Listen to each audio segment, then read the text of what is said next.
대법원 2022년 4월 5일자 2020-7530 결정. 사건명 소송 비용액 확정.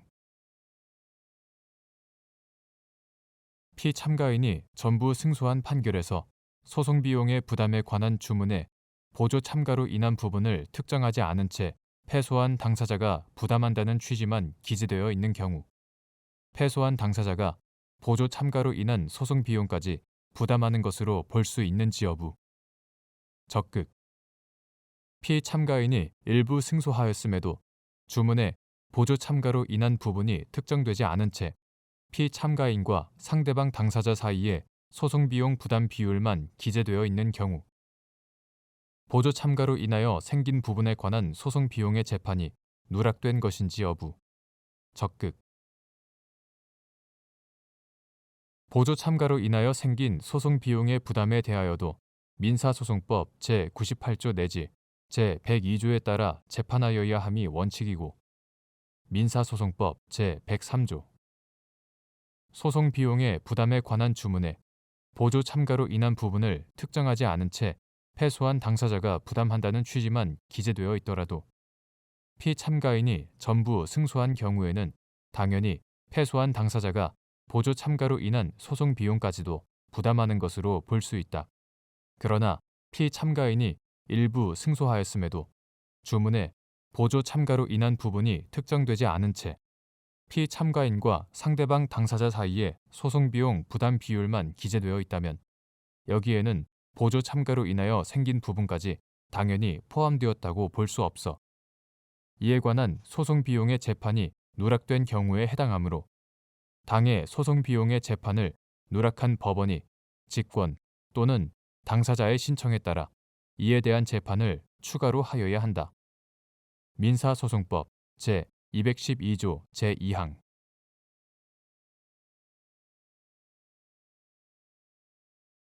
대법원 2022년 4월 19일자 2022-501 결정. 사건명 주주총회 소집 허가. 소수 주주가 상법 제366조에 따라 주주총회 소집 허가 신청을 하는 경우 정관에서 주주총회 결의사항으로 규정하지 않은 대표이사의 선임 및 해임을 회의 목적 사항으로 할 수 있는지 여부. 소극. 소수 주주가 상법 제366조에 따라 주주총회 소집 허가 신청을 하는 경우 주주총회 결의사항이 아닌 것을 회의 목적 사항으로 할 수 없다.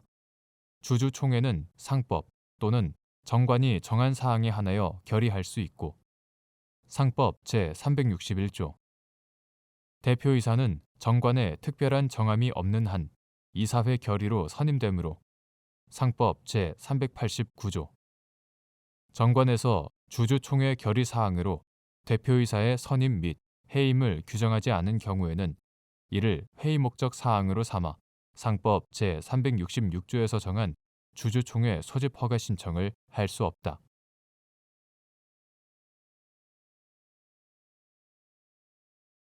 대법원 2022년 4월 28일 선고 2017-233-061 판결. 사건명 손해배상.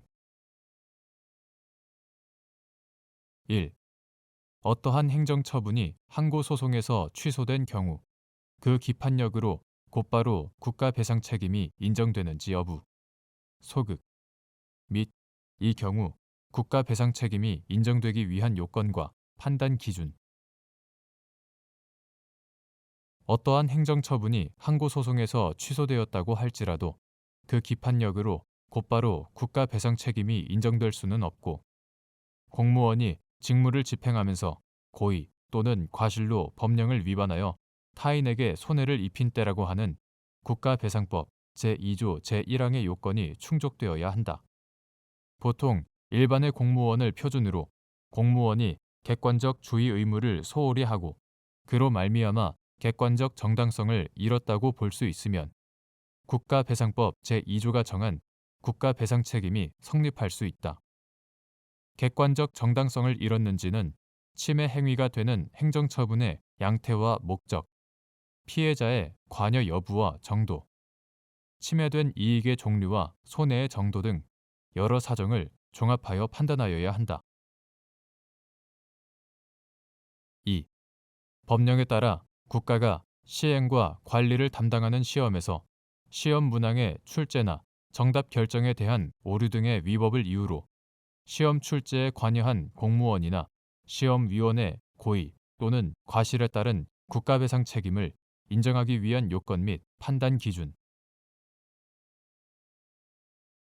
법령에 따라 국가가 시행과 관리를 담당하는 시험에서 시험 문항의 출제나 정답 결정에 대한 오류 등의 위법을 이유로 시험 출제에 관여한 공무원이나 시험위원의 고의 또는 과실에 따른 국가 배상 책임을 인정하기 위해서는 해당 시험이 응시자에 대하여 일정한 수준을 갖추었는지를 평가하여 특정한 자격을 부여하는 사회적 제도로서 공익성을 가지고 있는지 여부, 국가기관이나 소속 공무원이 시험 문제의 출제, 정답 결정 등의 결정을 위하여 외부의 전문시험위원을 법령에서 정한 요건과 절차에 따라 적정하게 위촉하였는지 여부, 위촉된 시험위원들이 최대한 주관적 판단의 여지를 배제하고 객관적 입장에서 해당 과목의 시험을 출제하였으며 시험위원들 사이에 출제된 문제와 정답의 결정 과정에 다른 의견은 없었는지 여부, 시험 문항의 출제나 정답 결정에 대한 오류가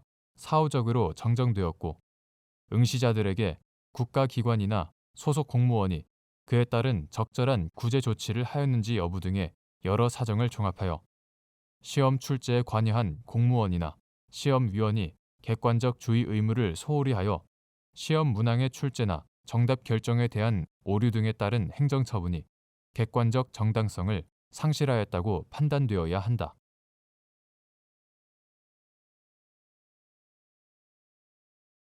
대법원 2022년 4월 28일 선고 2019다 200843 판결 사건명 구상금 1.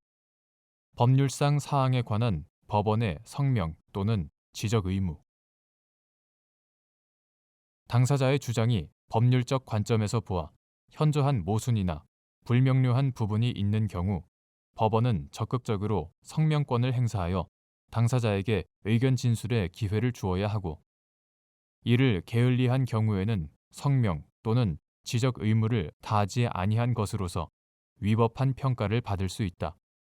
청구 취지나 청구 원인의 법적 근거에 따라 요건 사실에 대한 증명 책임이 달라지는 중대한 법률적 사항에 해당되는 경우라면 더욱 그러하다. 2.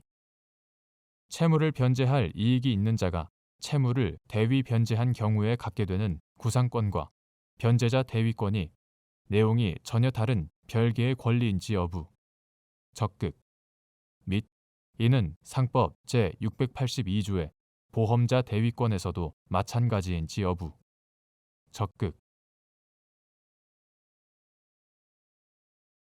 채무를 변제할 이익이 있는 자가 채무를 대위 변제한 경우에 통상 채무자에 대하여 구상권을 가짐과 동시에 민법 제481조에 따라 당연히 채권자를 대위하게 되나 이러한 구상권과 변제자 대위권은 내용이 전혀 다른 별개의 권리이다. 이는 보험자가 제3자의 행위로 인하여 발생한 손해에 관하여 보험금을 지급한 경우에 그 지급금의 한도에서 피보험자 등의 제3자에 대한 권리를 그대로 취득함을 규정한 상법 제682조의 보험자 대위권에 있어서도 마찬가지이다. 3.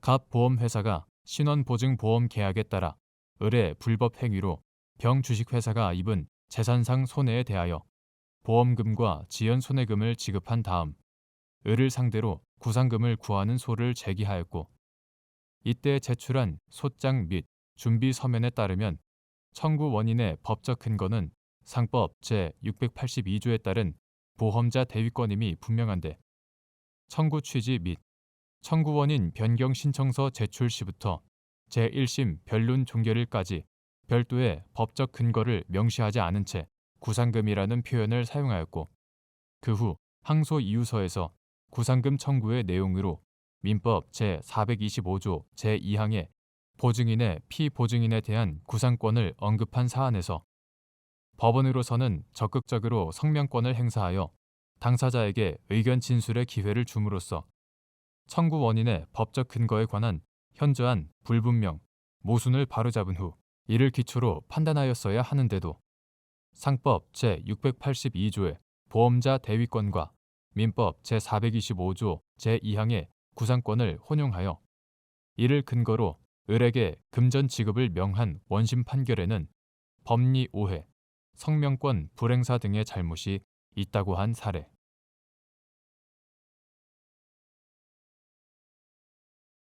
대법원 2022년 4월 28일 선고 2019-224726 판결 사건명 분양대금 반환 등 청구의 소 1. 불법 행위로 인한 손해배상 사건에서 피해자에게 손해의 발생이나 확대에 관하여 과실이 있거나 가해자의 책임을 제한할 사유가 있는 경우 배상 책임의 범위를 정할 때 이를 참작하여야 하는지 여부. 적극. 이때 책임 제한에 관한 사실 인정이나 비율을 정하는 것이 사실심의 전권 사항인지 여부. 원칙적 적극. 및 그 한계. 불법 행위로 인한 손해배상 사건에서 피해자에게 손해의 발생이나 확대에 관하여 과실이 있거나 가해자의 책임을 제한할 사유가 있는 경우에는 배상 책임의 범위를 정함에 있어서 당연히 이를 참작하여야 할 것이고 나아가 그 책임 제한의 비율을 정함에 있어서는 손해의 공평 부담이라는 제도의 취지에 비추어 손해 발생과 관련된 모든 상황이 충분히 고려되어야 하며 책임 제한에 관한 사실 인정이나 비율을 정하는 것이 사실심의 전권 사항이라고 하더라도 형평의 원칙에 비추어 현저히 불합리하여서는 아니 된다. 2. 갑 주식회사가 을 지방자치단체의 거액의 채무 부담의 원인이 될 수 있는 합의를 체결하면서 지방의회 의결을 거칠 필요가 없다는 을 지방자치단체 소속 공무원의 답변에 따라 별도의 확인 절차 없이 을 지방자치단체와 합의를 하였는데 위 합의가 강행규정 위반으로 무효가 되어 갑 회사에 손해가 발생하자 갑 회사가 을 지방자치단체 등을 상대로 손해배상을 구한 사안에서 손해의 공평한 분담의 관점에서 을 지방자치단체의 책임을 제한할 필요가 인정되는데도 을 지방자치단체의 책임을 전혀 제한하지 아니한 원심 판단에 법리 오해에 잘못이 있다고 한 사례.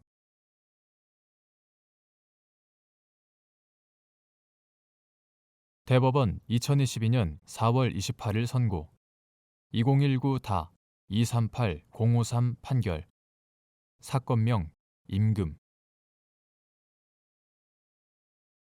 1. 단체 협약이나 취업 규칙 등의 정기적, 계속적으로 일정 지급률에 따라 정기 상여금을 지급하기로 하면서 특정 시점에 재직 중인 근로자에 한하여 지급한다는 규정을 둔 경우 특정 시점 전에 퇴직하더라도 이미 근무한 기간에 비례하는 만큼 정기 상여금을 지급해야 하는지 판단하는 기준 및 특정 시점 전에 퇴직한 근로자에게 근무 일수에 비례하여 지급되는 정기 상여금이 통상임금에 해당하는지 여부. 적극. 단체 협약이나 취업 규칙 등의 정기적, 계속적으로 일정 지급률에 따라 정기 상여금을 지급하기로 하되 지급 기일 전에 근로자가 퇴직한 경우에 관한 지급 조건에 대해서는 특별히 정하지 않았다면 이미 근무한 기간에 비례하는 만큼의 정기 상여금에 대해서는 근로의 대가로서 청구할 수 있다. 단체 협약 등에서 정기 상여금을 특정 시점에 재직 중인 근로자에 한하여 지급한다는 규정을 둔 경우에도 그 규정만을 근거로 이미 근로를 제공했더라도 특정 시점에 재직하지 않는 사람에게는 정기 상여금을 전혀 지급하지 않는 취지라고 단정할 것은 아니다. 특정 시점 전에 퇴직하더라도 이미 근무한 기간에 비례하는 만큼 정기 상여금을 지급해야 하는지는 단체 협약 등에서 정기 상여금을 근무 기간에 비례하여 지급한다는 규정을 두고 있는지 여부뿐만 아니라 정기상여금의 지급 실태나 관행, 노사의 인식, 정기상여금 그 밖의 임금 지급에 관한 규정 등을 종합하여 구체적인 사안에서 개별적으로 판단해야 한다. 근로자가 특정 시점 전에 퇴직하더라도 근무 일수에 비례하여 정기상여금이 지급되는 경우 정기상여금은 매 근무일마다 지급되는 임금과 실질적인 차이가 없어 통상임금에 해당한다. 2. 갑 주식회사의 단체 협약에서 약정 통상급의 600% 지급률에 따라 상여금을 지급하되 상여금 지급일 이전에 입사, 복직, 휴직하는 사람의 상여금은 일할 계산한다고 정하는 한편 취업 규칙에는 상여금은 지급일 현재 재직 중인 자에 한하여 지급한다고 정하고 있고 이에 따라 갑 회사가 정기 상여금을 매 2개월마다 약정 통상급의 100%씩 정기적, 계속적으로 지급한 사안에서 갑 회사는 지급일 이전에 퇴직한 근로자에게도 이미 근무한 기간에 비례하는 만큼 정기 상여금을 지급하기로 하였다고 볼 수 있고 이는 통상임금에 해당한다고 봄이 타당하다고 한 사례. 3. 노사가 정기 상여금을 통상임금에서 제외하기로 합의하고 이를 기초로 임금 수준을 정한 경우 근로자가 노사 합의의 무효를 주장하며 정기 상여금을 통상임금에 포함하여 산정한 추가 법정 수당을 청구하는 것이 신의 성실의 원칙에 위배되는지 여부 및 통상임금 재산정에 따른 근로자의 추가 법정 수당 청구가 기업의 중대한 경영상의 어려움을 초래하거나 기업 존립을 위태롭게 하는지 판단하는 기준.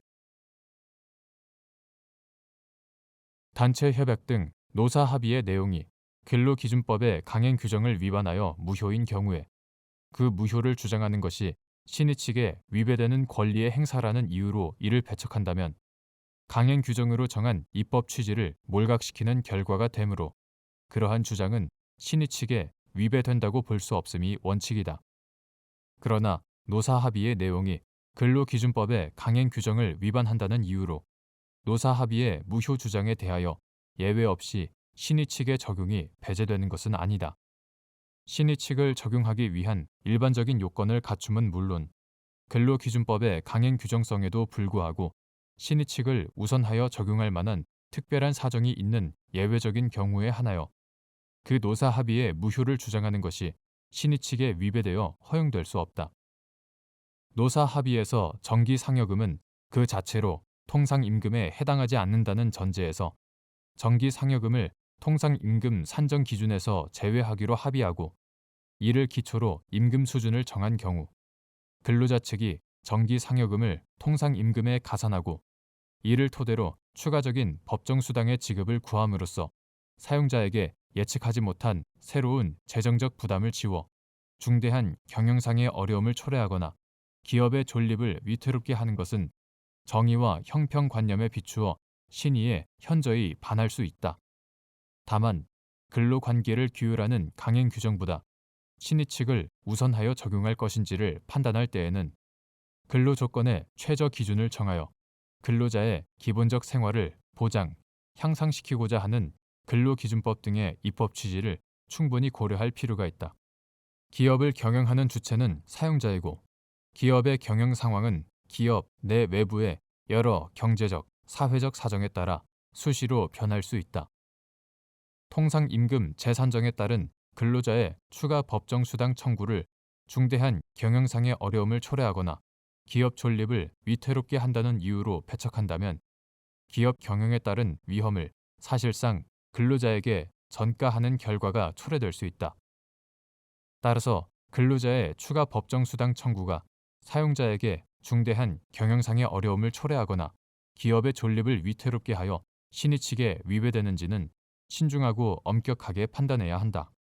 통상임금 재산정에 따른 근로자의 추가 법정 수당 청구가 기업의 중대한 경영상의 어려움을 초래하거나 기업 존립을 위태롭게 하는지는 추가 법정 수당의 규모, 추가 법정 수당 지급으로 인한 실질 임금 인상률, 통상 임금 상승률, 기업의 단기 순이익과 그 변동 추이, 동원 가능한 자금의 규모, 인건비 총액, 매출액, 기업의 계속성, 수익성, 기업이 속한 산업계의 전체적인 동향 등 기업 운영을 둘러싼 여러 사정을 종합적으로 고려해서 판단해야 한다.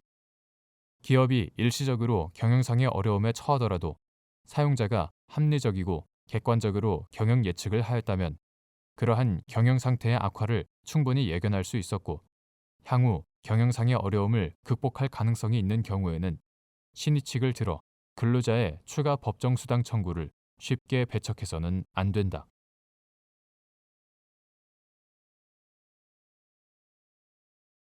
대법원 2022년 4월 28일 선고 2019-272-053 판결 사건명 소유권 이전 등기 1. 기부 체납의 법적 성질, 증여 계약 및 지방자치단체와 상인인 기부자 사이에 체결된 기부 체납 약정에 근거한 채권에 5년의 상사 소멸 시효 기간이 적용되는지 여부. 적극. 기부 체납이란 지방자치단체 외의 자가 부동산 등의 소유권을 무상으로 지방자치단체에 이전하여 지방자치단체가 이를 취득하는 것으로서 기부자가 재산을 지방자치단체의 공유재산으로 증여하는 의사표시를 하고 지방자치단체가 이를 승낙하는 체납의 의사표시를 함으로써 성립하는 증여계약에 해당한다. 당사자 쌍방에 대하여 모두 상행위가 되는 행위로 인한 채권뿐만 아니라 당사자 일방에 대하여만 상행위에 해당하는 행위로 인한 채권도 상법 제64조에 정해진 5년의 소멸시효 기간이 적용되는 상사채권에 해당한다.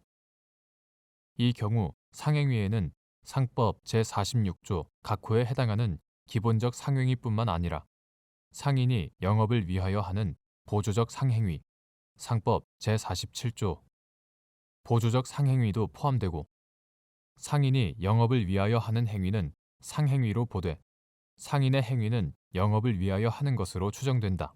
따라서 기부자가 상인인 경우 지방자치단체와 그 기부자 사이에 체결된 기부 체납 약정은 다른 사정이 없는 한 상인이 영업을 위하여 한 보조적 상행위에 해당하므로 그러한 기부 체납 약정에 근거한 채권에는 5년의 상사 소멸 시효 기간이 적용된다. 2. 물건에 대한 점유의 의미 및 판단 기준. 물건에 대한 점유란 사회관념상 어떤 사람이 사실적으로 지배하고 있는 객관적 상태를 말하는 것으로서 사실적 지배는 반드시 물건을 물리적, 현실적으로 지배하는 것만을 의미하는 것이 아니고 그 인정 여부는 물건과 사람 사이의 시간적, 공간적 관계와 본권 관계, 타인 지배의 배제 가능성 등을 고려해서 사회관념에 따라 한목적적으로 판단해야 한다. 3. 갑 주식회사가 을 지방자치단체와 체결한 주차장에 관한 기부 체납 약정을 이행하기 위해 주차장을 설치하였고 이후 주민들이 무상으로 주차장을 사용하고 있는데 을 지방자치단체가 갑 회사를 상대로 주차장에 대한 소유권 이전 등기 절차의 이행을 구하자 갑 회사가 을 지방자치단체의 소유권 이전 등기 청구권이 시효로 소멸하였다고 항변한 사안에서 을 지방자치단체의 소유권 이전 등기 청구권에는 5년의 상사 소멸 시효 기간이 적용되는데 을 지방자치단체가 직접 또는 관리 위탁을 통해 주차장을 유지, 관리함으로써 주차장을 지속적으로 점유해온 것이라고 평가할 수 있는데도 을 지방자치단체의 소유권 이전 등기 청구권이 시효로 소멸하였다고 본 원심 판결에 법리 오해 등의 잘못이 있다고 한 사례.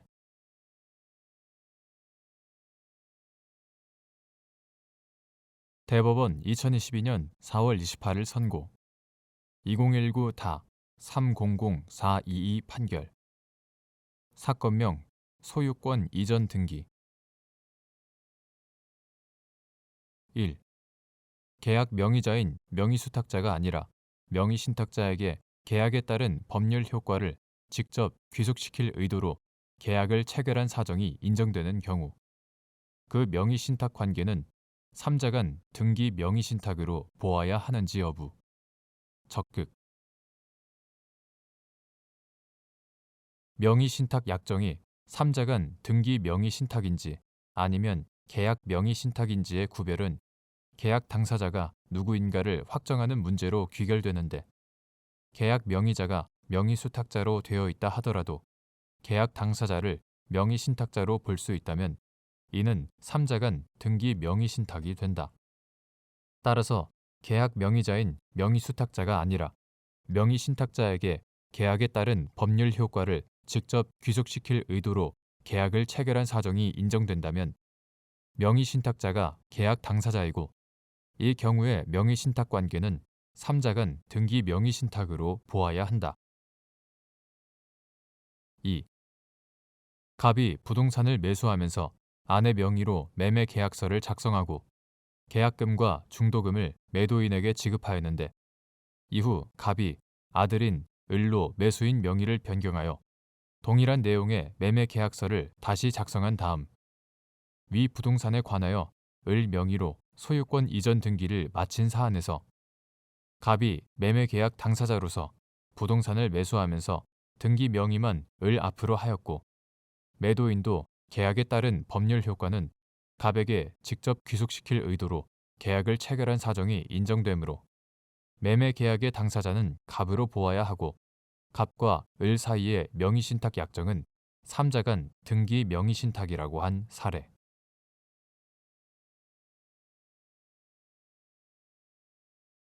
대법원 2022년 4월 28일 선고 2020다 262-229 판결 사건명 채당금 1.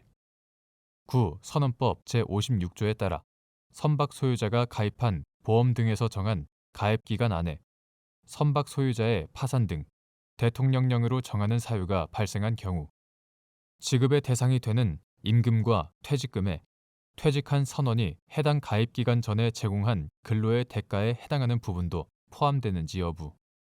적극. 구 선원법 2016년 12월 27일 법률 제14508호로 개정되기 전의 것. 제56조는 선박 소유자의 파산 등 대통령령으로 정하는 사유가 발생한 경우에 퇴직한 선원이 받지 못할 임금 및 퇴직금의 지급을 보장하기 위하여 선박 소유자로 하여금 보험 또는 공제에 가입하거나 기금을 조성하도록 강제하고 있다. 이는 선원의 기본적 생활을 보장하려는 규정으로서 그에 따라 선박 소유자가 가입하거나 조성하여야 하는 보험, 공제 또는 기금은 적어도 선원법 제52조에 따른 임금의 최종 3개월분과 제55조에 따른 퇴직금의 최종 3년분 모두의 지급을 보장하여야 한다. 위 규정의 입법 취지와 보장 내용 등을 고려할 때 선박 소유자가 가입한 보험 등에서 정한 가입기간 안에 선박 소유자의 파산 등 대통령령으로 정하는 사유가 발생하면 퇴직한 선원은 최소한 선원법 제52조에 따른 임금의 최종 3개월분과 제55조에 따른 퇴직금의 최종 3년분을 지급받을 수 있고 여기서 지급의 대상이 되는 임금과 퇴직금에는 퇴직한 선원이 해당 가입기간 전에 제공한 근로의 대가에 해당하는 부분도 포함된다고 해석함이 타당하다. 2. 선원법 제55조 제1항 단서에 따라 퇴직금 제도를 가름하는 제도를 두거나 별도의 약정으로 선원법 제55조 제1항 본문 또는 제5항에 따른 법정 퇴직금을 초과하는 액수를 지급하기로 한 경우 법정 퇴직금을 초과하는 부분도 구 선원법 제56조 제2항 제2호에 따라 지급이 보장되는 퇴직금에 포함되는지 여부. 소극. 구 선원법 2016년 12월 27일 법률 제14508호로 개정되기 전의 것. 이하 구 선원법이라고 한다. 제56조의 입법 취지 선원법 제55조와 구 선원법 제56조의 문헌 및 체계. 선원법 제55조가 제1항 본문 및 제5항에 따른 퇴직금과 제1항 단서에 따른 퇴직금 제도를 가름하는 제도를 구분하고, 후자에 대해서는 제1항 본문에 따른 퇴직금 제도와 같은 수준을 밑돌지 아니할 것을 요구하고 있는 점 등을 종합하면 구 선언법 제56조 제2항 제2호에서 정한 제55조에 따른 퇴직금은 해당 퇴직 선언에 대한 선언법 제55조 제1항 본문 또는 제5항에 따른 퇴직금 이하 법정 퇴직금이라고 한다. 법정 퇴직금을 의미한다고 해석하여야 한다. 선언법 제55조 제1항 단서에 따라 퇴직금 제도를 가름하는 제도를 두거나 별도의 약정으로 법정 퇴직금을 초과하는 액수를 지급하기로 한 경우에 그중 법정 퇴직금 액수를 초과하는 부분까지 여기에 포함되는 것은 아니다.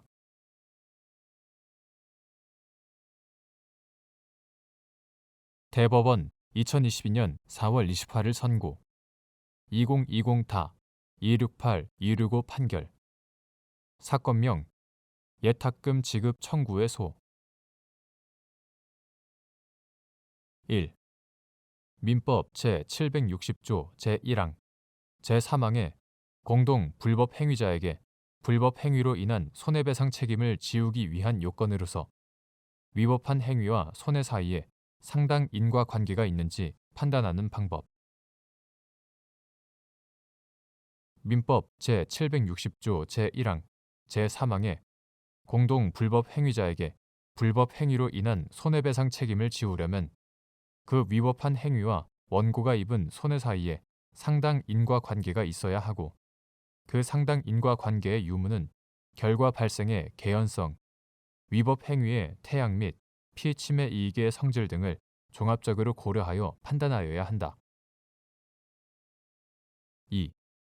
갑이 을을 대리하여 병 신용협동조합에 을 명의의 예탁금 계좌 개설 계약을 체결하고 자기압 수표를 입금한 뒤 통장을 발급받았고, 그 후 통장을 분실하였다고 신고하여 통장을 다시 발급받은 다음 을 명의의 예탁금 지급 청구서를 작성하여 을 명의 계좌에서 금원을 인출하거나 이체하였는데, 병조합의 전무는 위와 같은 사정을 알면서도 직원들에게 통장을 재발급해주고 본인 확인 절차 없이 예탁금을 인출해 갑에게 지급하도록 지시하였고, 이에 을이 병조합을 상대로 민법 제756조에 따른 사용자 책임을 구한 사안에서 병조합 직원들의 사기 방조 등의 불법 행위와 을의 예금 채권에 대한 소멸시효 완성으로 인한 손해 사이에 상당 인과관계가 있다고 볼 여지가 충분한데도 이와 달리 본 원심 판단에 심리 미진 등의 잘못이 있다고 한 사례.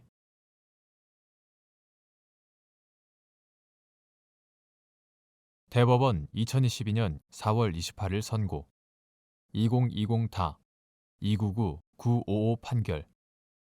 사건명 배당 이의. 근로기준법 및 근로퇴직급여 보장법에 의하여 우선 변제 청구권을 갖는 임금 및 퇴직금 채권자가 배당 요구를 하는 경우 배당 요구서에 그 자격을 소명하는 서면을 붙여야 하는지 여부, 적극 및 우선 변제 청구권이 있는 임금 및 퇴직금 채권자가 배당 요구 종기까지 소명 자료를 제출하지 않았으나 배당표가 확정되기 전까지 이를 보완한 경우 우선 배당을 받을 수 있는지 여부, 적극.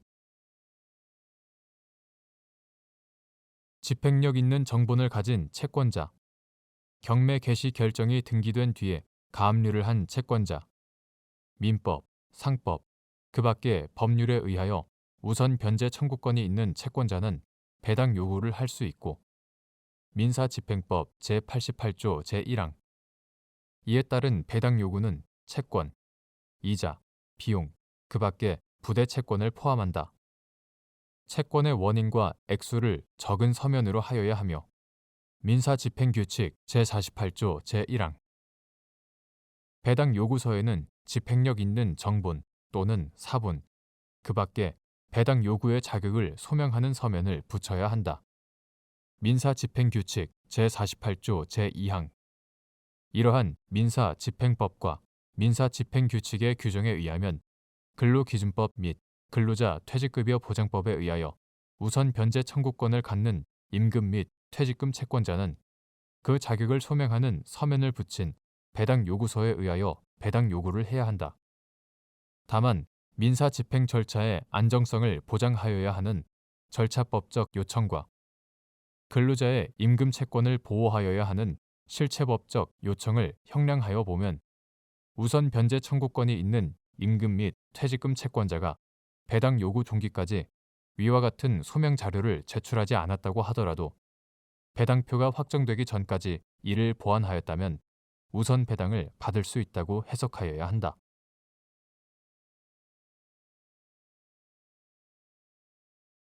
대법원 2022년 4월 28일 선고 2021다 305-659 판결. 사건명 손해배상 기.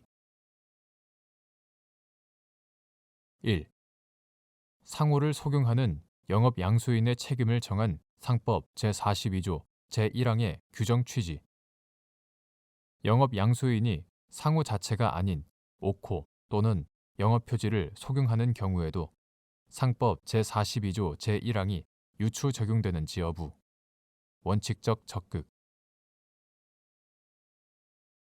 상호를 속용하는 영업 양수인의 책임을 정하고 있는 상법 제42조 제1항은 일반적으로 영업상 채권자의 채무자에 대한 신용은 채무자의 영업재산에 의하여 실질적으로 담보되어 있는 것이 대부분인데도 실제 영업 양도가 이루어지면서 채무 인수가 제외된 경우에는 채권자의 채권이 영업재산과 분리되게 되어 채권자를 해치게 되는 일이 일어나므로 채권자에게 채권 추구의 기회를 상실시키는 것과 같은 영업 양도의 방법, 즉 채무를 인수하지 않았음에도 불구하고 상호를 속용함으로써 영업 양도의 사실이 대외적으로 판명되기 어려운 방법, 또는 영업 양도에도 불구하고 채무 인수가 이루어지지 않은 사실이 대외적으로 판명되기 어려운 방법 등이 채용된 경우에 양수인에게도 변제의 책임을 지우기 위하여 마련된 규정이다. 양수인에 의하여 속용되는 명칭이 상호 자체가 아닌 옥호 또는 영업표지인 때에도 그것이 영업 주체를 나타내는 것으로 사용되는 경우에는 채권자가 영업 주체의 교체나 채무 인수 여부 등을 용이하게 알 수 없다는 점에서 일반적인 상호 속용의 경우와 다를 바 없으므로 양수인은 특별한 사정이 없는 한 상법 제42조 제1항의 유추 적용에 의하여 그 채무를 부담한다. 2. 채권자가 영업 양도 무렵 채무 인수 사실이 없음을 알지 못한 경우 상법 제42조 제1항에 따른 영업 양수인의 변제 책임이 발생하는지 여부. 원칙적 적극. 및 이후 채권자가 채무 인수 사실이 없음을 알게 된 경우 이미 발생한 영업 양수인의 변제 책임이 소멸하는지 여부. 소급. 상호를 속용하는 영업 양수인의 책임은 어디까지나 채무 인수가 없는 영업 양도에 의하여 채권 추구의 기회를 빼앗긴 채권자를 보호하기 위한 것이므로 영업 양도에도 불구하고 채무 인수 사실이 없다는 것을 알고 있는 악의의 채권자에 대하여는 상법 제42조 제1항에 따른 책임이 발생하지 않고 채권자가 악의라는 점에 대한 주장, 증명 책임은 그 책임을 면하려는 영업 양수인에게 있다. 나아가 채권자 보호의 취지와 상법 제42조 제1항의 적용을 면하기 위하여 양수인의 책임 없음을 등기하거나 통지하는 경우에는 영업 양도를 받은 후 지체 없이 하도록 규정한 상법 제42조 제2항의 취지를 종합하면 채권자가 영업 양도 당시 채무 인수 사실이 없음을 알고 있었거나 그 무렵 알게 된 경우에는 영업 양수인의 변제 책임이 발생하지 않으나 채권자가 영업 양도 무렵 채무 인수 사실이 없음을 알지 못한 경우에는 특별한 사정이 없는 한 상법 제42조 제1항에 따른 영업 양수인의 변제 책임이 발생하고 이후 채권자가 채무 인수 사실이 없음을 알게 되었다고 하더라도 이미 발생한 영업 양수인의 변제 책임이 소멸하는 것은 아니다.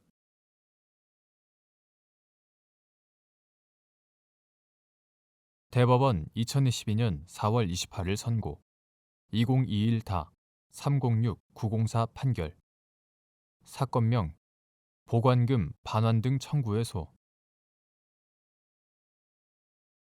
1. 비법인 사단이 당사자인 사건에서 이미 제출된 자료들에 의하여 대표권의 적법성에 의심이 갈 만한 사정이 있는 경우 법원이 이에 관하여 심리, 조사할 의무가 있는지 여부 적극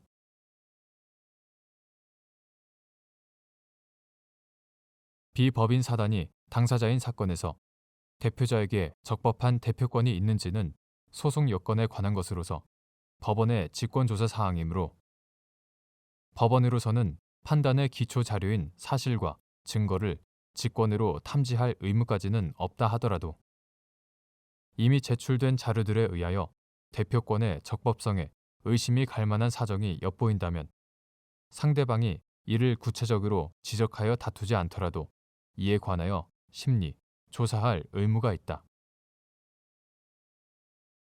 2. 집합 건물의 관리단인 갑관리단이 을을 상대로 관리비 등의 지급을 구한 사안에서 을이 갑관리단의 대표자로서 소를 제기한 병에 대하여 관리단을 대표할 권한이 없다는 취지의 주장을 하였고 병이 적법한 절차에 의하여 관리단의 대표자로 선임되었다는 점을 인정할 만한 자료를 찾아볼 수 없는데도 병에게 적법한 대표권이 있는지에 관하여 심리, 판단하지 아니한 원심 판결에 법리 오해에 잘못이 있다고 한 사례.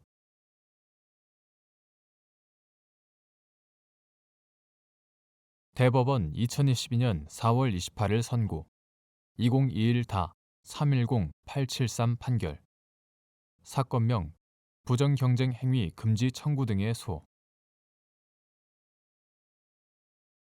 1.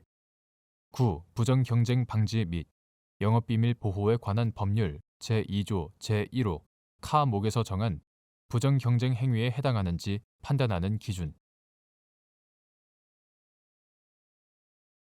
9. 부정경쟁 방지 및 영업비밀 보호에 관한 법률 2021년 12월 7일 법률 제18548호로 개정되기 전의 것 제2조 제1호 카목은 그 보호 대상인 성과 등의 유형을 제한하고 있지 않으므로 유형물뿐만 아니라 무형물도 이에 포함되고 종래 지식재산권법에 따라 보호받기 어려웠던 새로운 형태의 결과물도 포함될 수 있다. 성과 등을 판단할 때에는 위와 같은 결과물이 갖게 된 명성이나 경제적 가치, 결과물에 화체된 고객 흡인력, 해당 사업 분야에서 결과물이 차지하는 비중과 경쟁력 등을 종합적으로 고려해야 한다. 이러한 성과 등이 상당한 투자나 노력으로 만들어진 것인지는 권리자가 투입한 투자나 노력의 내용과 정도를 그 성과 등이 속한 산업 분야의 관행이나 실태에 비추어 구체적, 개별적으로 판단하되 성과 등을 무단으로 사용함으로써 침해된 경제적 이익이 누구나 자유롭게 이용할 수 있는 이른바 공공영역 (public domain) 공공영역에 속하지 않는다고 평가할 수 있어야 한다.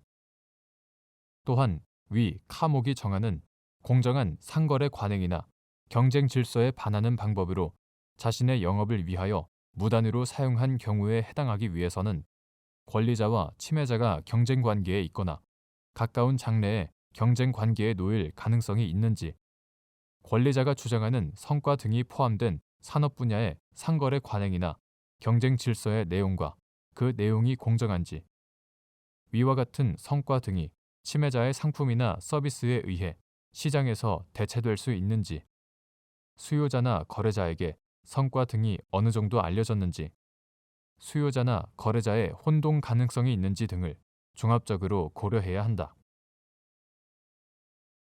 2. 9. 부정경쟁 방지 및 영업비밀 보호에 관한 법률 제14조의 2, 제2항에서 부정경쟁 행위에 따른 손해액으로 추정하는 침해자가 받은 이익의 의미 및 타인의 성과 등을 무단으로 사용함으로써 적법하게 사용한 경우에 비해 완제품 제조 비용을 절감한 경우, 비용 절감으로 인한 이익을 침해자가 받은 이익으로 볼 수 있는지 여부. 적극. 부정 경쟁 행위로 영업상의 이익을 침해당한 자가 실제로 입은 손해가 위 조항에 따른 추정액에 미치지 못하는 경우, 추정이 뒤집어질 수 있는지 여부. 적극. 및 추정을 뒤집기 위한 사유와 범위에 관한 주장, 증명 책임의 소재. 침해자. 9. 부정경쟁 방지 및 영업비밀 보호에 관한 법률. 2021년 12월 7일 법률 제18548호로 개정되기 전의 것. 이하 9. 부정경쟁 방지법이라 한다. 제14조의 2, 제2항은 부정경쟁 행위로 영업상의 이익을 침해한 자가 침해 행위로 이익을 얻은 경우에는 그 이익액을 영업상의 이익을 침해당한 자의 손해액으로 추정한다고 정하고 있다. 침해자가 받은 이익이란 침해자가 침해 행위로 얻게 된 것으로 그 내용에 특별한 제한이 없으므로 부정경쟁 행위의 모습에 따라 여러 가지 방식으로 산정될 수 있고 반드시 침해품의 판매를 통해 얻은 이익에만 한정되지 않는다. 타인의 성과 등을 무단으로 사용하여 완제품을 제조함으로써 타인의 성과 등을 적법하게 사용한 경우에 비해 완제품 제조 비용을 절감한 경우에는 비용 절감으로 인한 이익을 침해자의 이익으로 볼 수도 있다. 한편 부정경쟁 행위로 영업상의 이익을 침해당한 자가 실제로 입은 손해가 9. 부정경쟁방지법 제14조의 2, 제2항에 따른 추정액에 미치지 못하는 경우에는 추정의 전부 또는 일부가 뒤집어질 수 있으나 추정을 뒤집기 위한 사유와 그 범위에 관해서는 침해자가 주장, 증명을 해야 한다.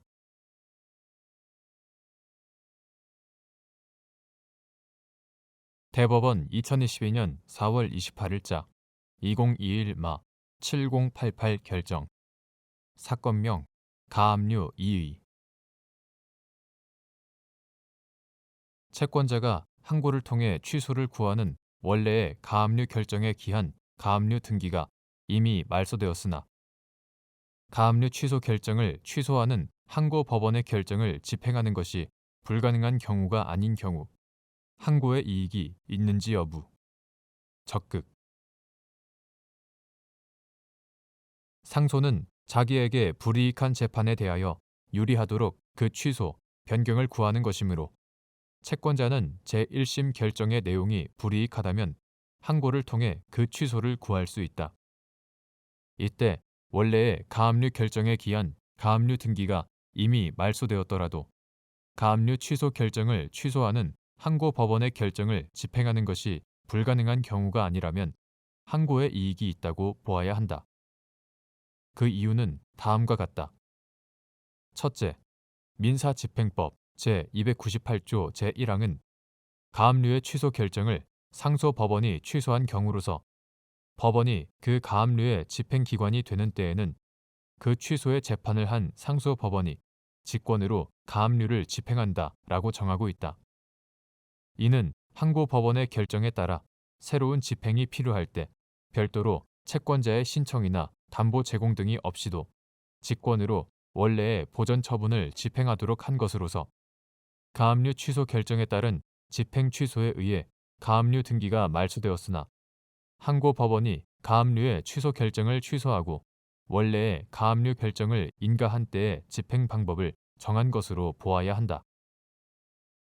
둘째, 가압류 결정 절차와 가압류 집행 절차는 명백히 구별되는 것으로서 가압류 취소 결정에 따른 집행 취소로 가압류 등기가 말소되고 이를 회복할 수 없는 것이라 하더라도 이는 집행 절차의 문제에 불과하다.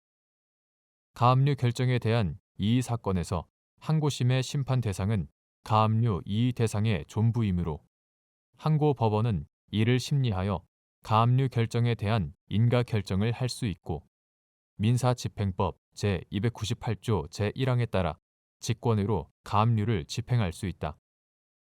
채권자는 이러한 범위 내에서 항고를 통해 보전 처분의 이익을 달성할 수 있고 이는 원래의 가압류 등기가 회복되지 않는다고 하여 달리 볼 것은 아니다.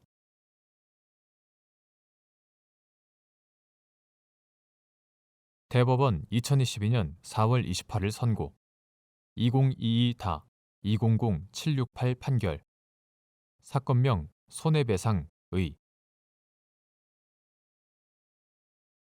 소송 촉진 등에 관한 특례법 제3조 제2항에서 정한 채무자가 그 이행 의무의 존부나 범위에 관하여 항쟁함이 타당하다고 인정하는 때의 의미 및 제1심이 인용한 청구액을 항소심이 그대로 유지한 경우 피고가 항소심 절차에서 위 인용 금액에 대하여 이행 의무의 존부와 범위를 다툰 것이 이에 해당하는지 여부 원칙적 소극 생명 또는 신체에 대한 불법 행위로 인한 적극적 손해와 소극적 손해 및 정신적 손해는 그 손해배상 의무의 존부나 범위에 관하여 항쟁함이 타당한지 여부를 각 손해마다 따로 판단하여야 하는지 여부 적극